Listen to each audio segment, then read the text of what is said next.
Yes, yes, people, welcome back to the Magpie Channel TV.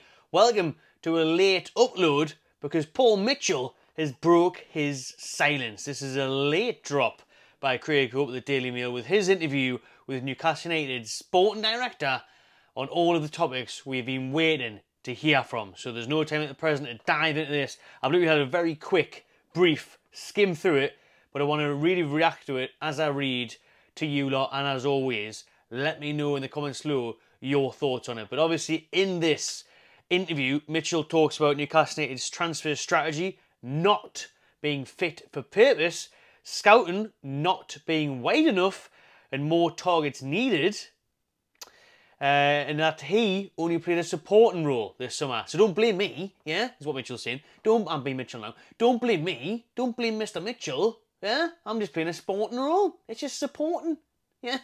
I haven't got my feet under the table yet. I haven't had time for it. So he's took a back step on that responsibility really, but promises to do a lot more going forward.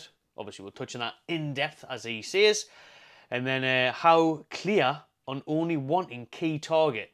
Didn't mention any specific names, but we all know that was Mark Gahey. And he also talked about Eddie Howe to England as a possibility. So let's dive straight into it and waste no more time on this Wednesday evening. So Paul Mitchell says the transfer strategy he walked into Newcastle was not fit for purpose. He's promised to stamp his influence on the club after playing only a supporting role this summer.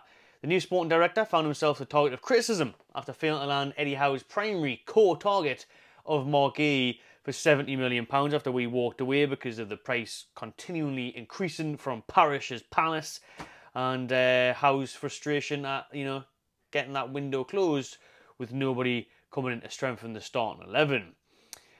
We all know in the previous regime that Eddie Howe was very much hands-on and involved in the recruitment side of things, in the side of everything, to be honest with you, especially with Amanda and Merdad and whatnot, alongside Dan Ashworth when he was here. But since then, it's all been Mitchell, it's all been Eels and others. So Eddie Howe, as he said in press conferences, he's not involved anymore. You just know the goings on minute by minute of transfers, whereas previously he was in board meetings with Amanda trying to get Anthony Gordon signed. But Mitchell says the club, who avoided breaching PSR by the skin of the teeth, if we look back to obviously the end of June being forced to sell our star young players in Elliot Anderson and Yankuba Minter, we are paying the price for overspending, failing to sell players, and for a depth and breadth of scouting knowledge that he believes is too small. Mitchell's direct quotes here then. I think it's difficult coming into a predefined strategy. Should our scouting and recruitment be driven more extensively with a wider reach and net? It definitely should, because this is becoming a really nuanced space now when you can't just capitally fund everything every year and buy loads of players at peak age and peak price. Of course it needs to be, and that's the responsibility of me, the scouting team, and Eddie. So he's obviously saying there that we'll kind of be going into transfer windows like we did with this one, only having the focus of Mark Gahey. Only thinking, right, we'll pay loads of money for him because he's in form, because he had a good Euros, and everyone fits the bill there, everyone fits the notion, so we need to change our strategy going forward. He said last winter gone, the winter before that, not fit for purpose, the modern game, the modern challenges. Other clubs have adapted a different approach over time. More intelligence, more data informed than what we actually are in this window. That's where we have to grow to be now. So what we need to do is copy Brighton, innit? Listen, Brighton have spent a couple of $100 million this summer because they've been able to sell players. We cannot sell anyone. We haven't been able to trade, as Eels always says. We have to trade, we have to do this, we have to act in this manner. We haven't. We've made any money from sales, apart from a little bit from St. Maximin, a little bit from Chris Wood, but you've still got your Almirons and that, yeah? We're kind of shift and targets and that, So, yeah, Mitchell did not refer to Gahey by name, but said that Howe did not want to pursue other targets. So that's going against what Howe said in press conferences, really. Saying, not, again, wouldn't link with names, but basically saying, I were looking at, your Tapsobas and direct quote. We had a key core target there. We were still in dialogue, in brackets, with Palace all the way through. But Eddie was very clear. And it's not up to me after 7 weeks to say, we'll do this and that, because I'm in a supporting role. So again, it seems like it's going to take time before Mitchell comes in and has that confidence, reassurance and belief that he can put his marker on things, stamp his footprint on it. Because, and he's right, Eddie Howe's been here 2.5 years. It's definitely not going to go down well. It's definitely going to upset people if he starts coming in and saying, Alright, Eddie, cheers that you wanted him for a year or two, but I tell you what, nah, I've actually been looking at this bloke and we should sign him. But that's what's going to have to happen going forward for me, or it's going to have to strike a balance between that, because we're kind of getting in this position again where Eddie just thinks, well, I see Mark Gahey for England at the Euros. He was good, wasn't he? We'll get him. We come in and say, well, no, we can't because it's 70 million. It's ridiculous. Palace aren't budging. How about this player from the Bundesliga for 40 million?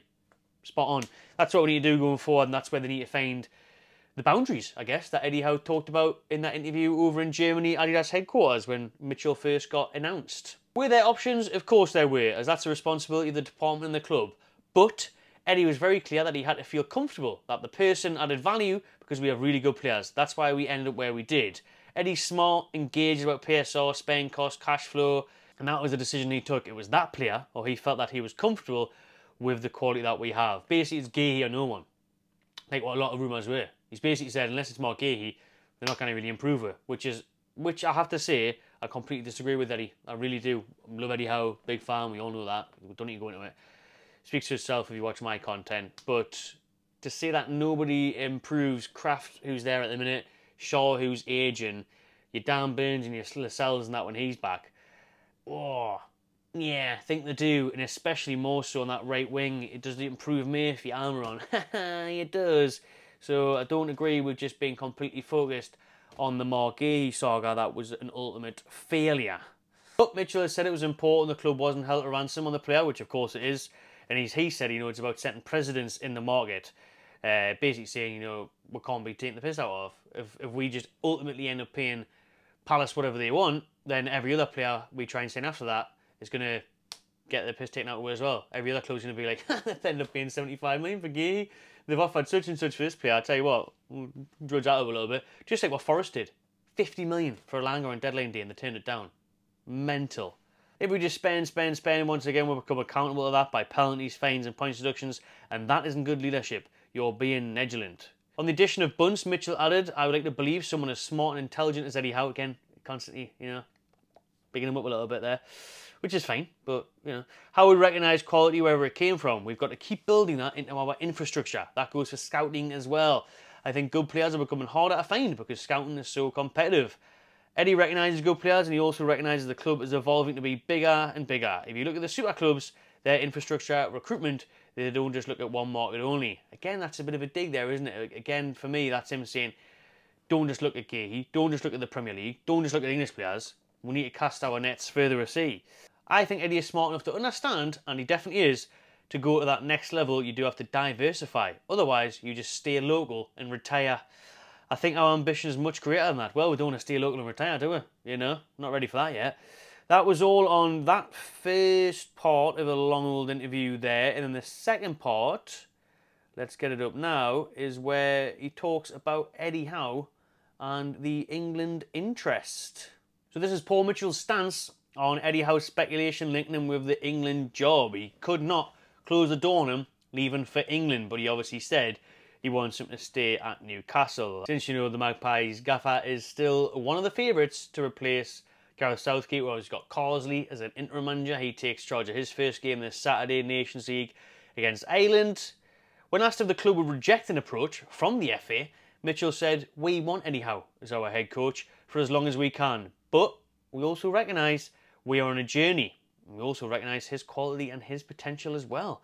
I've never been a guy scared of interest in any of our staff, especially our head coach, and especially from a level of an organisation that the FA is. The way I look at it is that the proof is someone's doing a really good job. Talks about his time at Bournemouth and the recognition he's getting from his good job that he's done at Newcastle United. But now, with no formal approach from the FA, Mitchell is focused on building that relationship with Eddie Howe. It's a working relationship and it takes time, Mitchell said. It has to develop trust within it. I've really enjoyed the interaction and we're growing to work and learn together. I'm super positive because I think we can align for the success of Newcastle United. What I've seen of Eddie, good coach, super impressive on the grass, good context with the ones I've worked with, and what I think I can bring to the table, I'm excited to see where it can take us. So, interesting there. I would pick out the thing of him not being scared to lose Eddie Howe. He's not saying like, oh, we can't afford to lose him, he's top notch, he's got to be here, he's got to stay here, there's no one else.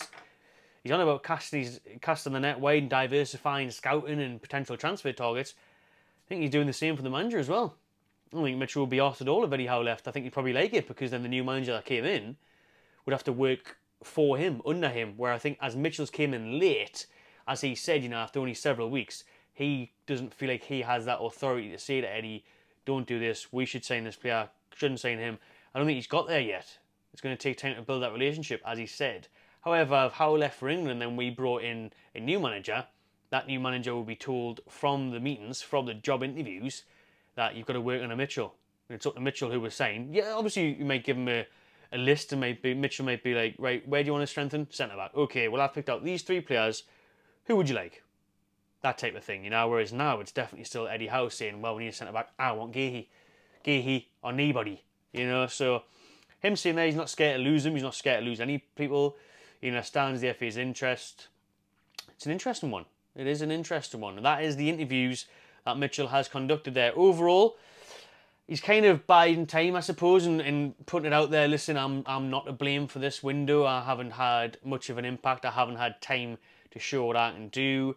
We obviously know the great work he's done. He came with a real high regard, very top-notch reputation, where we were excited to appoint him and thinking, brilliant, he can do what he did for Southampton, for Spurs, for teams abroad, you know, your Monacos and that, Leipzig. So, yeah, it's getting to that point where I think he's thinking, like, didn't begin blaming me. This place was a mess when I came in. Ashworth was on garden leave cutting bushes.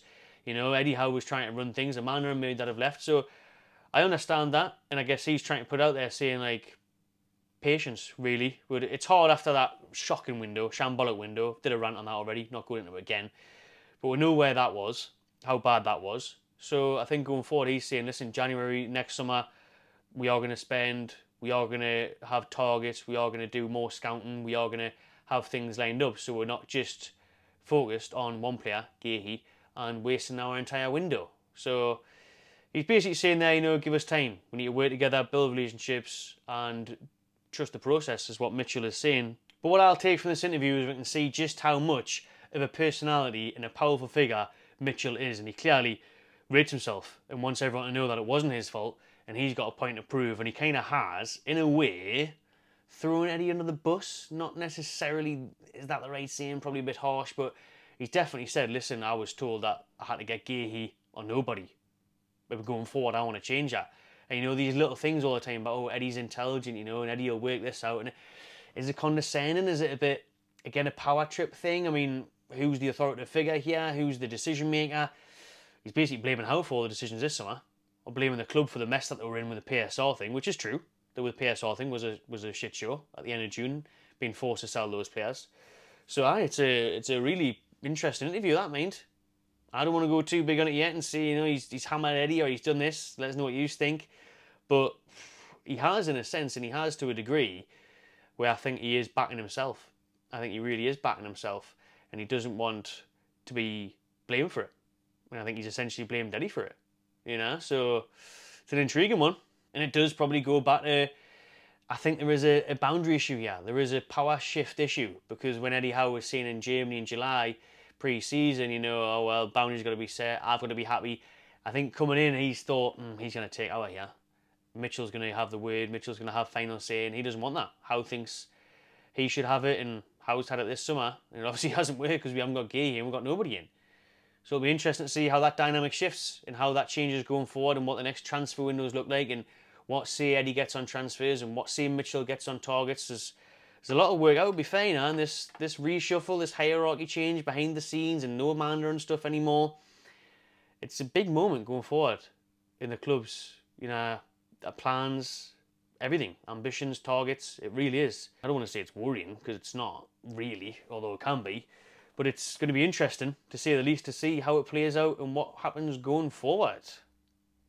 We're going to have to work out together who does what and who decides what. There's got to be a happy medium there, because if not, it could end in tears. So wait and see. Wait and see. But I say I can't wait till the next January transfer window. I can't wait till the next summer window, because it surely can't be any worse than what we've just been through. Let us know what you think in the comments below, what you make of Mitchell's interview and what I've said on it as well. Do subscribe to the channel, give this one a like, and I'll see you on the next one.